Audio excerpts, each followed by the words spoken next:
जाहिर था कि वो भी सारी रात सोया नहीं था।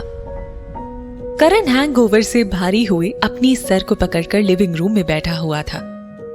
पिछली रात उसने शराब कुछ ज्यादा ही पी ली थी और अभी कुछ ही देर हुई थी कि उसकी माँ नीना ग्रोवर ने लिविंग रूम में कदम रखा।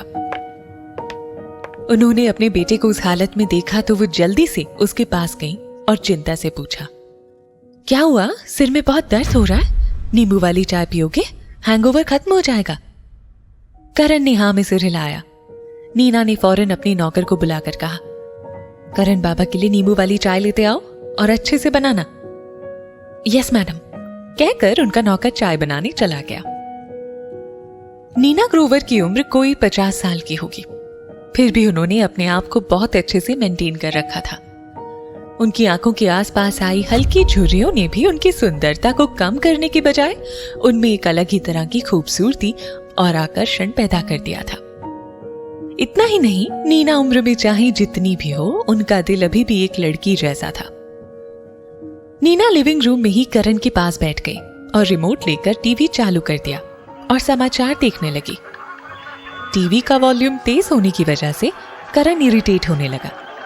उसने नाराज होते हुए अपनी माँ से कहा, मॉम यार प्लीज वॉल्यूम कम कर दो, और ये आपको क्या सूझा है सुबह सुबह न्यूज देखने का?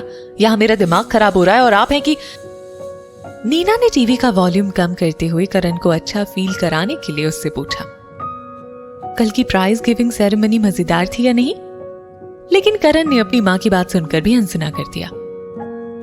करण के जवाब ना देने पर नीना सोचने लगी, कहीं उसके पूरी रात घर से बाहर रहने की वजह ये तो नहीं थी कि उसे प्राइज गिविंग सेरेमनी में मौजूद कोई सुंदर लड़की पसंद आ गई हो और उसने उसके साथ पूरी रात कहीं बाहर बिताई हो। जैसे करण की आंखों में भरी थकान की वजह से उसकी पलकें भारी हुई, वैसे ही उसका सिर नीचे की तरफ झुक गया। बेसब्री से अपनी टाई को ढीली करते हुए रूखी आवाज में उसने कहा, बिल्कुल नहीं। कुछ देर बाद करण के मुंह से अपने सवाल का जवाब पाकर नीना समझ गई कि वो अभी भी अच्छे मूड में नहीं है। नौकर ने नींबू वाली चाय लाकर करण को देते हुए कहा, करण बाबा चाय।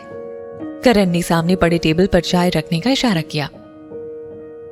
करण का जवाब सुनकर नीना ने हैरान और परेशान होकर करण से पूछा, कल शुरू में तो तुम प्राइज गिविंग सेरेमनी में जाने के लिए काफी खुश और एक्साइटेड थे, फिर वहां ऐसा क्या हुआ कि तुम अपसेट हो गए?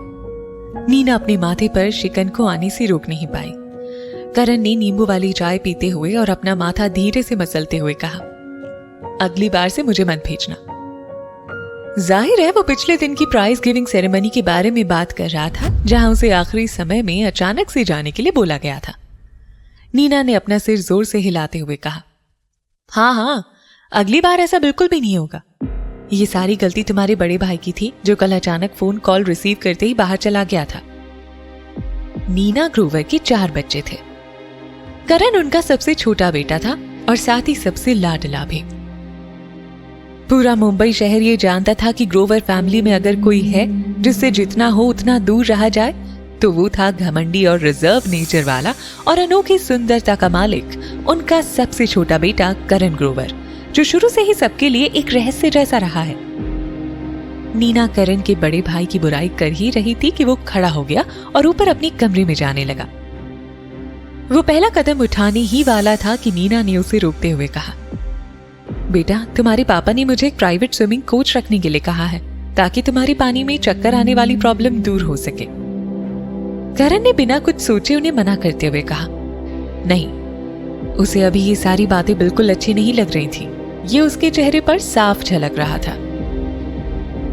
लेकिन नीना ने अपनी बात खत्म नहीं की थी। उन्होंने कहा, लेकिन तुम्हारे पापा ने पहले ही मुझसे अरेंज करवा लिया था।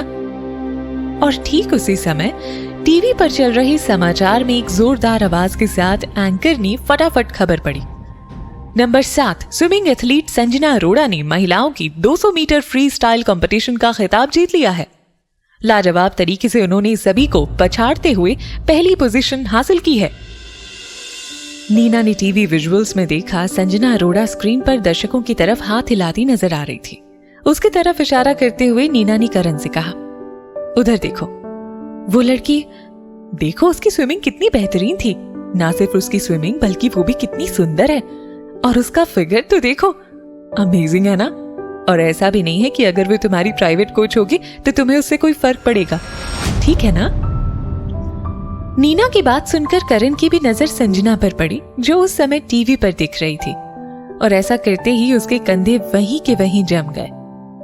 हालांकि वो हमेशा की तरह शांत दिख रहा था, पर फिर भी ऐसा लग रहा था कि उसकी इस हल्की सी और मुश्किल से नजर आने वाली हरकत ने माहौल को थोड़ा सा बदल सा दिया था।